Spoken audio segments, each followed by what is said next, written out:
Ghosts, spirits, poltergeists, demons. Do they exist? Is there life after life? Are there unseen entities around us? Can they communicate? Do you believe? What happens in the shadows doesn't always stay in the shadows. Live from Northwest Georgia, covering the region and beyond, this is Georgia Paranormal Radio. And now, here's your host, Mike Watkins.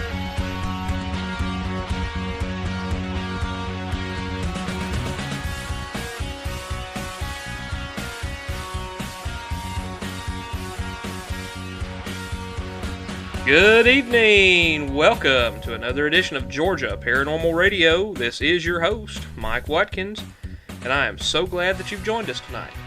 We have a very, very special episode for you, and, well, I say all of them are special, but this one's going to be pretty good, folks. We have an author here via the magical telephone interface by the name of Jeff Belanger, and I think you're going to enjoy what he has to say. Now, Jeff is the founder of GhostVillage.com and is the author of 6 books. So without any further hesitation, let me go ahead and introduce him. Jeff, you there? I'm here, Mike. All right. Thank you for joining us tonight. I have been looking forward to this interview since I contacted you about a week or so ago. Oh, it's my pleasure. I think it's important that we have discussions like this, that we share information, that we talk about the subject. So it's great to be with you. All right. Now, for those of us who are, those of the listeners, I should say, because I'm very familiar with your work, tell us a little bit about yourself, your background, what motivated your interest in the paranormal, all that good stuff. Yeah, well, I'm a New England guy. I was raised in a town called Newtown, Connecticut, which is an old New England town. And when I grew up, I had lots of old houses around us. Just like there in Georgia too. You got more than your share, certainly in the Savannah area and stuff like that. Mm-hmm. Same kind of thing. But I had friends from a young age saying, that they were very matter of fact that their houses were haunted. So we'd have sleepovers and break out the Ouija board and try to make contact. So I've pretty much been interested my whole life.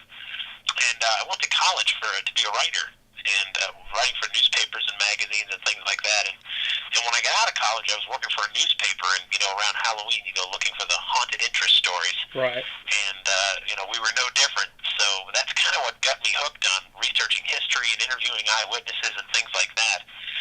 And then around 1999, I started GhostVillage.com. It was a little 6-page website that just wanted to put up a couple articles I had written, and then I put up a message that said, hey, tell us about your own ghost encounters.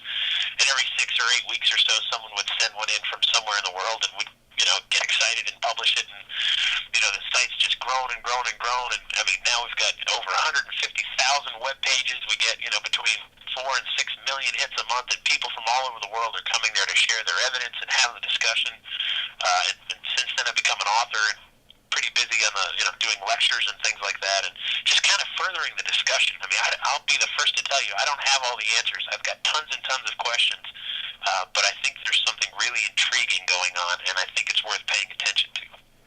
Have you noticed that, you say the activity on Ghost Village has increased a lot, and the popularity. Have you noticed an increase in paranormal activity here lately? Or here's the thing. I've heard that question before, and it's a perfectly valid question. Is there more activity, or are there just a lot more people paying attention now and talking about it?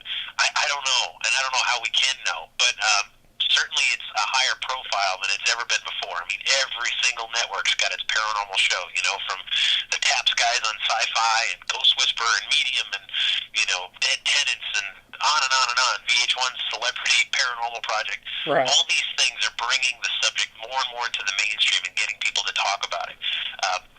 Shows like yours, websites like mine, where people can come in and share their experiences, just get people talking about it a whole lot more.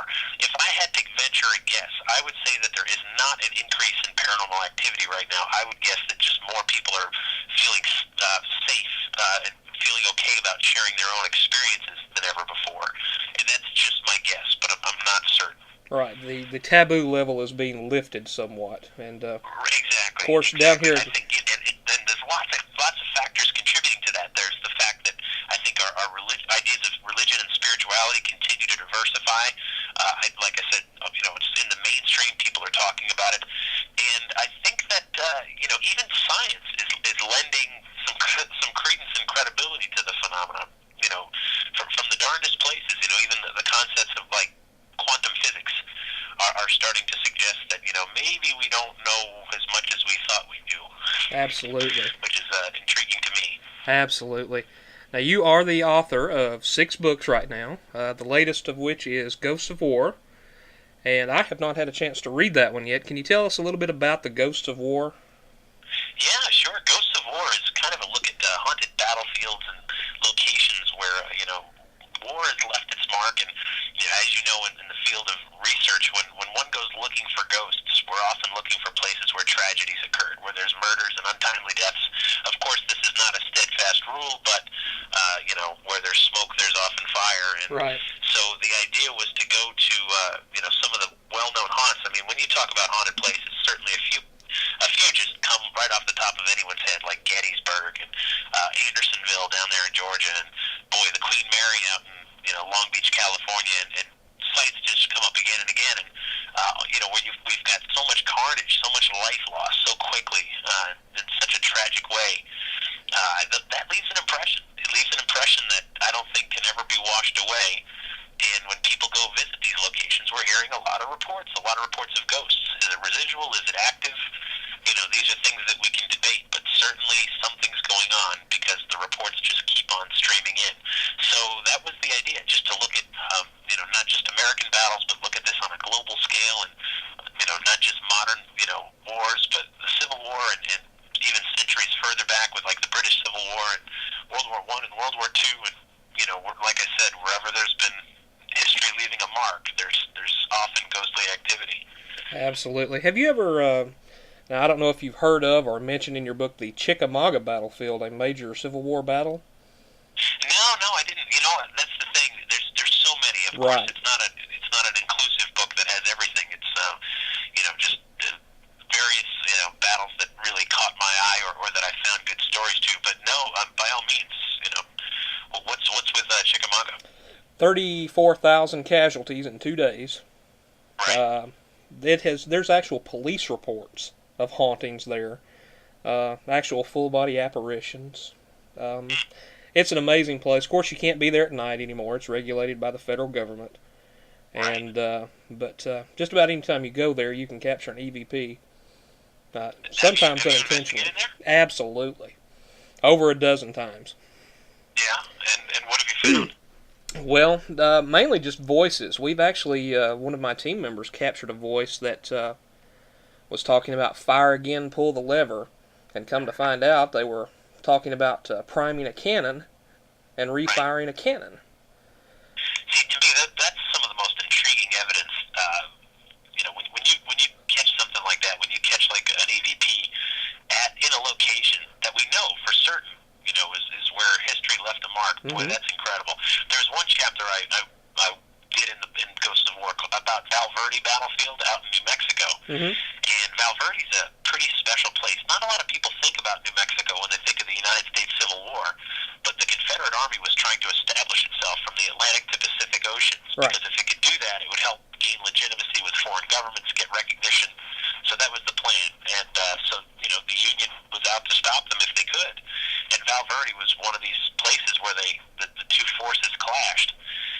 It was a pretty heated battle. There were hundreds of casualties. Certainly nothing on the scale of Chickamauga or Gettysburg or on and on and on. But certainly casualties. And there's a story about a Union Captain McRae whose men were backed up against a bluff as some Confederates from Texas closed in around them. And it was kind of the bloodiest point of the battle. And since the end of that battle and the end of the Civil War, Val Verde has gone untouched. No roads ever came through, no strip malls, no railways, nothing. It's private. It's been private land. Today it's owned by Ted Turner, actually, of the Turner Network. Oh, wow. And a group called the Southwest Ghost Hunters had permission to go out there and do an investigation. And right at that bluff where Captain McRae and his men were pretty much finished off, you can hear you hear an EVP very clear. You hear a researcher say, "Who is your commanding officer?" And this voice comes in and just says, Captain McRae. When you hear stuff like that, I just think that's some of the most compelling evidence. And boy, I don't know about you, but that's why I do this stuff. You look for those home runs, and they're really something when you find them. Absolutely. Now, another one of your books is kind of a different subject than paranormal, but is the Nightmare Encyclopedia. Your Darkest Dreams Interpreted. I've thumbed through this a little bit. Tell me about it, and tell me about the research that you did for that. Well, the Nightmare Encyclopedia was an interesting project to work on. I know it is a little bit of a break from ghosts and supernatural, but not really. I kind of didn't think so, because so many accounts over the years I've heard from people who have called and written and emailed things like that about their paranormal experiences at night, specifically while sleeping, waking up and seeing someone, feeling that they have some kind of contact or visitation in their dreams. And then, of course, things like old hag syndrome, which, are you familiar with that? I am, absolutely, or night paralysis, night terrors, that kind of thing. Mm-hmm. Sure, right, or temporary sleep paralysis is the medical term for it.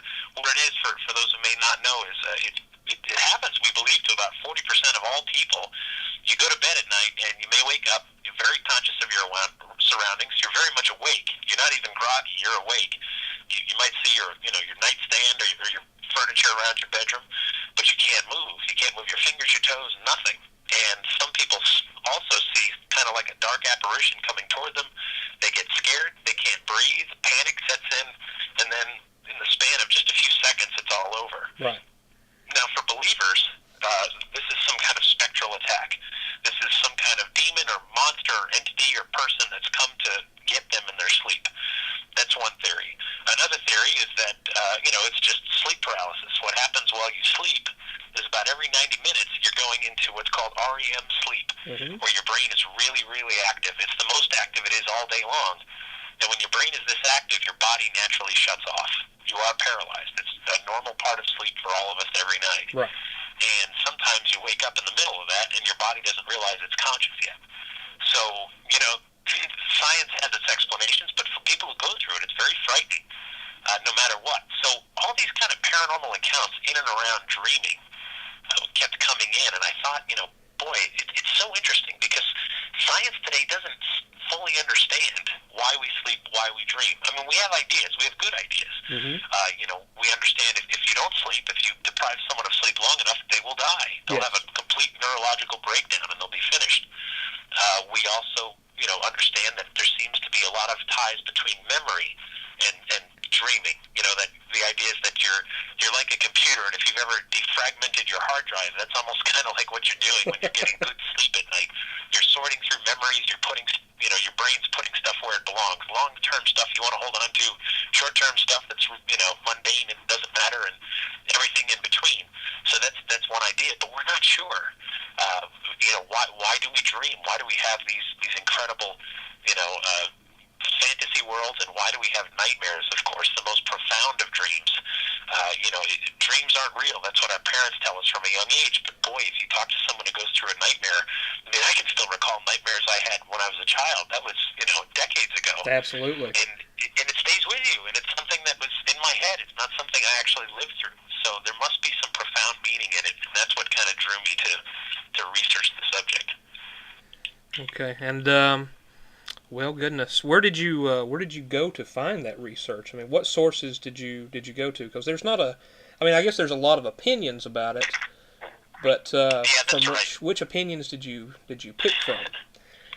Yeah, well, in researching this, I wanted to, like I do with everything, I just want to dive in and get all around the subject. So I talked to sleep disorder clinics, doctors, PhDs that have been studying sleep, the physiology of sleep, the pure science of it, what's happening, things like that. I consulted very old, dream dictionaries and dream interpretation guides, and while there's no 100% agreement among all of them, there are certainly trends, trends in symbolism and things like that. A lot of psychology. I've got two psychologists in my family.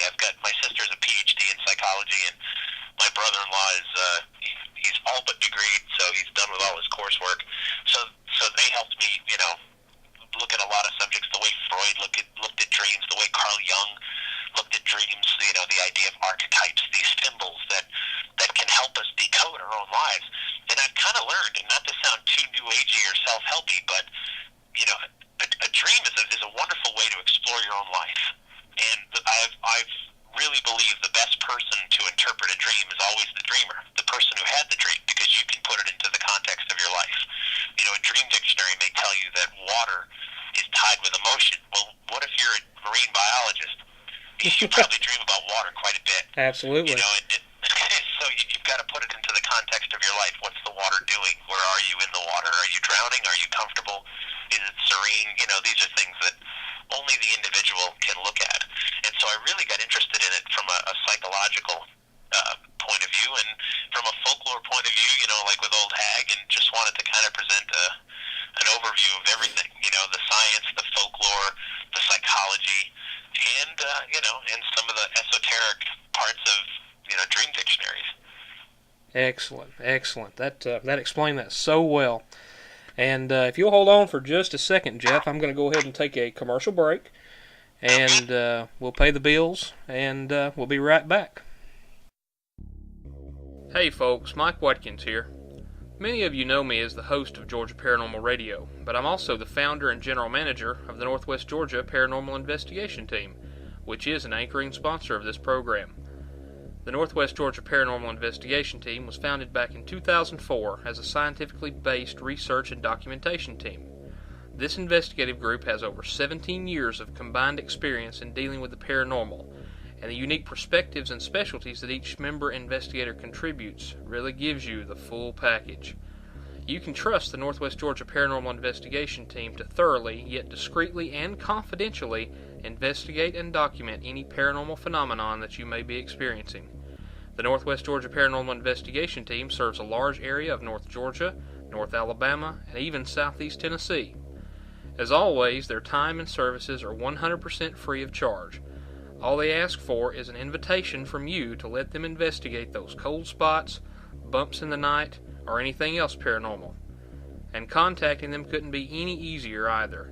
Just go to www.nwgapit.com and check them out. The Northwest Georgia Paranormal Investigation Team, proudly bringing you Georgia Paranormal Radio and proudly investigating what you fear. Alright, welcome back everybody. You are listening to Georgia Paranormal Radio. This is Mike Watkins, and with me tonight via the phone interface is Jeff Belanger, author and lecturer, which we're going to get into here in a little bit, and media mogul, which we'll also talk about. I saw him on a TV show not too long ago, so I'm going to talk to him about that. But Jeff, you're still there with me, I know, so... I'm right here with you. All right. Now, we're going to cover I don't know about media mogul, but... I saw you... You're in charge. I like you already, Jeff. I appreciate that. Okay. Well, I saw you on the Maury show, and, of course, right. You were on there for, like, all of 3 minutes, I think. And I read in your blog where you got made up there, but that was... Yeah, that was interesting. It was an interesting experience to go down there. I was excited because I got to meet some folks that I've known via email and the phone for a few years, like Tom and Lisa Butler of the American Association of EVP, and I actually knew the folks from the Western New York group, Dwayne. Mm-hmm. I knew him via email, so we got to meet, and I also knew Richard Kimmel, who actually wasn't on the show, but he was there in the audience from a New Jersey group. Right. And so for me, it was a great opportunity to meet folks, that you've known for a number of years, and also it's interesting to see, when you go through something like that, you're always wondering, how are you going to be portrayed? How's the subject going to be portrayed? Right. Because I've done interviews in the past, for even like regional television stations, and you'll be in a haunted location, and they'll say things like, "Hey, would you mind running down the hall screaming?" And I'll look at them and say, "Yes, I absolutely would mind doing that." I'm not here to be your clown. Right. And so there's always that concern. I thought overall they did a pretty good job of how they portrayed it. There was certainly a lot of editing, I can tell you that. Having sat through it. There would have to be, because it was so rapid fire. I mean, he didn't stay on any subject for too long, so it would have to been edited heavily. Yeah, and that's the thing. And you know, again, hey, I think it's important that this stuff gets out there and that we talk about it because there's lots of people that have interesting photographs and videos that they can't quite explain. But some of the stuff that got edited out was the part where, you know, he asked the question at one point where he said, well, how do we know people aren't just making this up? And my answer, which didn't quite make it, was, you know what, we don't know. In some cases, people are faking it. But there's a great deal of collective evidence out there. As you know, I mean, people, I'm sure, are sending you photographs and EVP recordings and things like that. Absolutely. And when you get them, yourself, all the better. Because then you know, I mean, if you or just one or two other people are in a room and you get an EVP recording and you play it back and you know it's not your voice and it's not the other two people who were in the room with you, well, I mean, that's pretty compelling. Absolutely. I mean, you kind of need no more proof than that. If anyone else provides you with the same tape, well, you know, you want to trust them, but there always has to be that degree of, well, do you have any motives to fake this? Are you trying to fool me? Are you trying to get famous? You know, who knows? Right. But I think collectively there's just a great deal of very interesting evidence to kind of further the discussion. And, you know, for some people it's enough evidence to be proof, but obviously not for everyone, or we probably wouldn't even be having this conversation anymore, right? Right.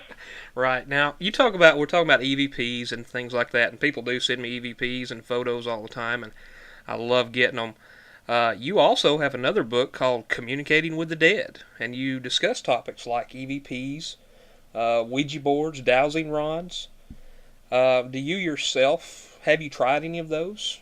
Do you record EVP? Yeah, I've tried everything. Everything I wrote about in that book, I tried. I tried the Ouija board, the dowsing rods, the EVP, the spirit photography, and everything in between.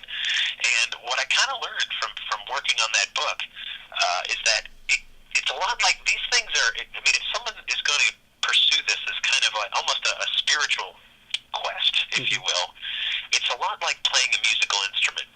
Now, I could walk you up to a piano and I could show you how to make a C chord. It's just 3 keys. You push them down at the same time. Just about anybody can do it. But that doesn't make you Mozart, right? You know? But for Absolutely. some people push those 3 keys or they tinker around with the keyboard and it really speaks to them. And they keep working at it and playing the piano and they become great musicians. I think it's no different with any of these kind of spiritual practices. People who are dowsers do it a lot, and they get better at it, and they get more proficient. And I think it's even true with EVP. I mean, I'm sure you've met people that are like EVP repellent, like myself. I You am. want to not get EVP? Bring me along. Yeah, that's me. I guarantee That's you'll me. get nothing. But then there are other people that, boy, they just seem to get it every time. And I think there's something to that. And that deserves some attention. That deserves some study. You know, are people tuning into it? Are they some kind of conduit for this kind of thing? I don't know. I'm not sure. Maybe, you know, certainly maybe. So while I've tried all of these things, I don't think I got really profound results. You know, I don't have a story to tell you that's going to blow you away, but I can tell you, like using the Ouija board, it moved. Wow. We ran through various experiments. We blindfolded ourselves. We did all kinds of things, and it moved. And I don't believe that we were, you know, that I knew I wasn't pushing it, and I kind of don't believe the other person was pushing it, because if he really wanted to give a show, he would have done more than just move the thing back and forth 3 or 4 inches. But that in itself, again, very intriguing, because we did get results. And I got results when I tried dowsing. I mean, the rods crossed. Why did they cross when they did? You know, these are the kind of things that just kept me asking more questions. But then I realized there are people that really incorporate this into their idea of spirituality, and in ghost hunting and in paranormal investigation. I know lots of dowsers that are going along with ghost hunting groups. You know, they're saying, I'm getting something over here. You know, they're trying to focus their intent on some kind of spirit energy, and they go into a room, and then maybe a psychic chases after them and gets some kind of impression, and maybe you run in with your EMF meter, and the EMF meter's acting funny, going off, and, you know, maybe that's where you're getting EVP. When that kind of evidence starts to compound, well, you know, that's something pretty good. That's when we're paying close attention, right? That is. That's, I douse a little bit. I mean, of course, I'm an EVP repellent myself, but right. dowsing seems to work for me. Of course, you know, in my area, people are very polarized, I should say. I'm not going to say bigoted towards it, but they are. You can say down here, down here in the South, you either believe or you don't believe. Right. And if you don't believe, then I'm just a nut.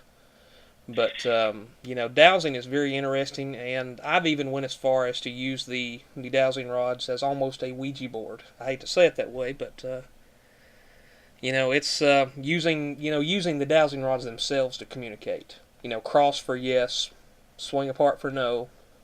Oh, sure. And I love that. It's absolutely amazing. You're not alone. There's lots of people doing that. No, absolutely. I mean, that's such a big part of it. I think, intent is everything. You're using a Ouija board. Someone else will use a pendulum, which is kind of the same, same kind of thing. Right. There's another Georgia boy down there named Joey Corn. Do you know who he is? I've never heard of him, no. No, he's down there, and he runs Dowsers.com, and he wrote a book called Dowsing, A Path to Enlightenment. Good guy. Really a spiritual person when it comes to dowsing. It's really a spiritual venture for him. Mm-hmm. Not so much looking for underground water or something like that, but that's a guy you may want to look into. I'll do that. Good guy. I'll do that. Now, we were talking through the break, and I kind of alluded to, when we were coming back from the break, about the lectures that you do, and you just came back from Orlando doing a lecture. Tell me what you do in your lectures. I mean, of course, you're getting the information out there and doing what we're doing now, talking to people and getting the paranormal to the spotlight. But what is it like lecturing, and what's the biggest group of folks that you've talked to? Well, the lectures run from, library groups to, big conferences and everything in between. I call it the dog and pony show. We bring out the fire hoops and we get the dogs jumping through them, and it's great. I mean, they dance around. We have juggling acts. Kiss will often open up for me. Oh, dear. No, I'm just kidding. Yeah. Oh, man. No, I'm kidding. The lectures are a way to kind of present some of the evidence that I've been, poring over, throughout the years, to have a discussion, to kind of talk about the best of some of the stuff I've seen. What's nice is we can show visuals and we can play audio clips. Some of the things I've done. Geez, I've got a lot of tape of an interview with George Lutz, who was the man who owned the Amityville house. It's his story that all the movies and books have been made from. And George and I spoke for hours one day about everything from 1975 all the way to present day, and how this has affected his life. And I think it hits home when people get to hear his voice. When people get to hear what he has to say about some of these things. So right. I definitely like to share those clips. Some of it's behind the scenes stuff. Some of the places I've had the opportunity to go into, places like the White House in Washington, D.C. That was tricky. That took two congressmen and some begging and background checks and all this other stuff. Right. But I was able to go in there and interview some of the staff about their ghosts, and it blew me away. They were willing to talk about it. Really? Wasn't that something? The government actually admitting I just something. think some of this stuff is really intriguing. It's all part of our lives. Ghost stories, ghostly legends, the supernatural. It touches on so many facets of the human experience. The inevitable. We're all going to die. Every one of us. It's going to happen, and we all have different ideas on what's going to happen next. People who are religiously inclined, have certain views that are inspired by their religion. Spiritually inclined people may think they're going to just become part of the light or move on or stay put, But the reality is we don't quite know for certain. We just have these hunches. And the ghost experience is a reminder of our mortality. And it's kind of preparing us for the inevitable. And it also has implications, big implications. The universe is bigger than just us. And I love it. And I love everything that comes with it. And I love the way people interpret the experience. You talked about being in the South, and people are believers or they're not believers. I call that luggage. It's the luggage we all carry. I was raised a certain way, and so I approach this topic because I'm carrying, certain luggage. You're carrying certain luggage. Right. Everyone is. I found, some people, especially in the South, if we're going to, be a little bit general here, some people have a ghost experience and they say, well, it must be a demon because, the Bible says it's got my religion tells me it's either a demon or it's an angel. Absolutely. And, it didn't appear to be an angel, so it must be a demon. So I may look at it and say, no, I think that's maybe just a psychic impression of something that happened a long time ago, and for some reason you were able to pick up on it. Someone else will say, no, that's my dead grandfather, he's still hanging around. And that's what's wonderful about this subject. It's open to speculation, and it forces us to have a conversation and see if we can find some middle ground. Absolutely. So and that's a big part of what the lectures are. It's just kind of having that conversation, presenting the evidence, showing the pictures, kind of a world tour of the experience. Now, you mentioned at the beginning of the show that as a kid you investigated some haunted houses around the neighborhoods, and then as a reporter you went into some locations. Do you still investigate? I mean, as an author, do you actually still go out in the field and prowl around a little bit? Oh, absolutely, more than ever. I tag along with lots of groups as well. I mean, whenever there's a group going by and I get invited out, I always try to go, and that's a lot of fun for me. I mean, I don't belong to any one organization; it's just me. But I think I'm an honorary member of 3 groups now. I didn't ask to be; they just told me, and I said thank you. And that's how it was. Okay. But no, I definitely still get out there. I'm working on a case right now. This is Mike. I'll invite you in if you really want to come up here to the Boston area. But I'll tell you, as an investigator, sometimes you get called into some really frightening locations where it really tests your mettle. Right. But sometimes people need help, and when an exotic dancer tells me that her stripper studio is haunted, Mike, I'm going to be there, and you can come with me if you want to. Well, it would take a lot of bravery, but I guess I could muster the confidence there. I don't know. I'm actually not kidding. There's a studio in south of Boston. There's a small town, and this woman teaches exotic dancing, pole dancing, in her studio, and she's got these very intriguing video clips. They were showed briefly on the Maury Show, if you saw it. Mm-hmm. Now, I'm not saying it's definitive proof of survival or that she's got ghosts, but she's very consistently getting some strange anomalies in her videotapes. She videotapes her lessons. And this all started because she sent them to Lloyd Auerbach out in California. Right. And Lloyd said, hey, I know Jeff is actually south of Boston. He's closer, than I am, and that's how I got involved. And we've kind of been going there, and I'm going back with a team. We're bringing along a psychic to see what she might pick up. But it's one of these intriguing cases that just proves it doesn't have to be an old 16th century castle or a Revolutionary War battlefield to be haunted. It can happen anywhere. And so, yeah, to answer your question, I definitely still get out there and love that part of it. I think it's important that we really get out there and roll our sleeves up and get our hands dirty sometimes. Excellent. Now Even if it involves going to an exotic dance studio, and we'll brave it. That would be difficult. I'll tell you. You're a brave man, Jeff. You're a brave man. But hey, thanks. I appreciate it. Someone's got to do it. Yeah, somebody has to do it, and why not you? So that's right. I notice that you have a children's book coming out. Tell me about some of your future projects and what we can look forward to from you. Yeah, the children's book, that goes back to the White House visit. And on the White House website, they've got a section for their ghosts. If you go to whitehouse.gov/ghosts, they talk a little bit about their ghosts. And in fact, there's a Q&A with the guy who runs the place. And the guy who runs the place is definitely not the president. Never has been. No president runs that place. That house is run by the chief usher, who today is a man named Gary Walters. And he's been there since 1967. He's served every president since Nixon. What some people don't realize is that there's about 100 employees of the White House, and it doesn't matter who's president. These folks, work there. They're the people that, clean the place, the cooks, the butlers, all these kinds of folks that keep that building running. And a lot of them have had ghost, encounters in the building. Right. And they go back, forever. Now, Gary Walters said on the website, paranormal investigators have requested to come in, and they're always denied access. And I spoke to Gary over the phone before I got to go down there, and I said, here's the idea. We want to use the ghosts of the White House as an innovative way to teach history to children. There are certainly real reports of people who claim to have experiences there, and the only way to understand who a ghost may be is to go back in time and explore who that person was, why they died, why they're important. And that they were on board with. They were okay with that, and so I got to go in and talk to some of the staff. And so the children's book's called Who's Haunting the White House? And like I said, we're going to use the many ghost encounters throughout the building and throughout time there as a way to teach kids history, because that's such a critical part of a ghost investigation. Even if you're looking at a century-old house. You want to know who lived there. Why was it important? You know, did someone die here? Was there murder? Was there unfinished business? This is, you know, unlocking these mysteries is a big part of, big part of what keeps me interested in this work. Right. Is to, you know, try to unlock these things.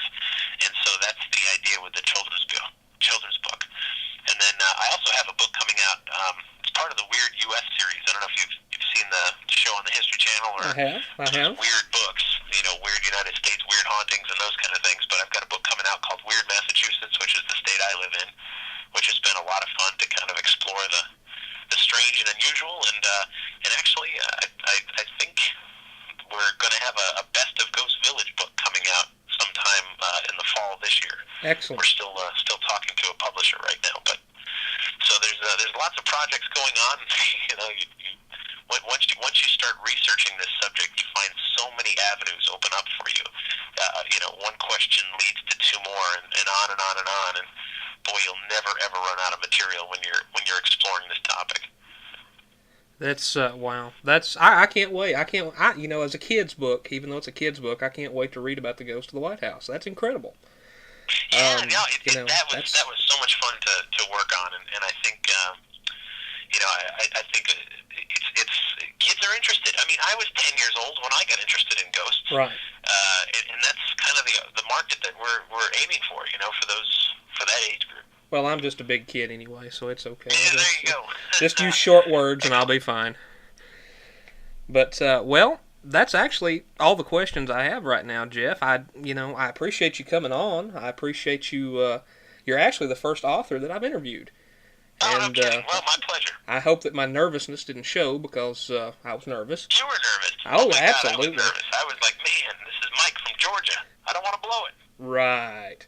No. Right. No, you know, seriously, I love doing this stuff. I think it's great that we talk about it, and you know, I mean, that's such an important part. We do the investigations, that we keep talking about it, that we put out the information, and at the end of the day, people have to decide for themselves. I mean, I can't preach the answers. You know, we can't go up on the mountain. I don't know for sure. Right. But I think it's great that we can just put it out there and let people decide for themselves, because that's how it's gonna really resonate in the end. Absolutely. Well, I do appreciate you coming on, Jeff. I would like to, you know, in the future, look you back up. I got to you on MySpace, and Yeah, I'm sure people can you know, be your friend through our link on MySpace. But you know, in the future, maybe come back on after you get another book or two out, and we can talk about those books and see how the strip club went. Come on up, Mike. You know, I think about every ghost hunter I know in the country is interested in this case. Really, they want to help. It's a noble effort. Absolutely. I'll review evidence. evidence. That's maybe 800 square feet. I think we're going to have about 400 ghost hunters. I think is about what we're up to. So it's going to be packed pretty tight, but it's important work, and well, that's good coverage. coverage. Right along. Good coverage, and you know, I'll help with the evidence review. You know, send me the videos. You got it.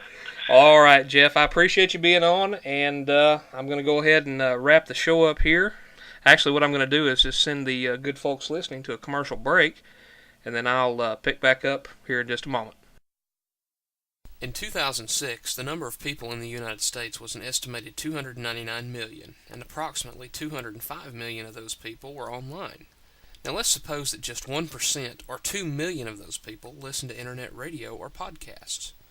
Let's further suppose that just 1% of that 1% are interested in the paranormal and listen to this program. That would be 20,000 listeners or potential customers hearing about your product, service, or website on every broadcast. The Northwest Georgia Paranormal Investigation Team and Georgia Paranormal Radio are homegrown organizations with a regional and now worldwide footprint. Trust us to promote your product, service, or website just like it was our own. Your success is our success. With rates at only $5 a month, guaranteed exposure on every broadcast, and no long-term commitments if you aren't completely satisfied, you can't go wrong. Can you afford not to advertise with us? For further information, email Mike Watkins at mike@nwgapit.com.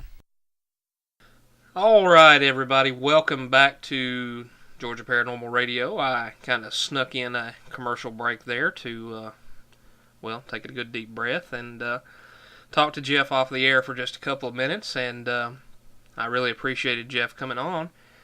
And wow, what an interesting guy. He's definitely going to be back. I talked to him off the air, and man, he is a good guy. It's a good interview, and very interesting. Very interesting. He's doing a lot of things with the paranormal, really getting the word out. And hey, that's what we're here for, is to get the word out. He's right there with us. So next week we're going to have on Cindy Westbrooks. We're going to do a little hot topic talk. And then the week after that, we're going to do a group spotlight on a Georgia group. And just stay tuned for more information about that. And then at the end of the month, of course, we'll do our monthly EVP special. But this was our episode number 18, our interview with Jeff Belanger. I hope you enjoyed it. I hope you all have a good night, and stay safe, stay warm, use a little common sense if you're investigating, and stay tuned next week to Georgia Paranormal Radio. Good night, everybody.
Child, retire, protest, live wire, check up, smoke up, break up, look down.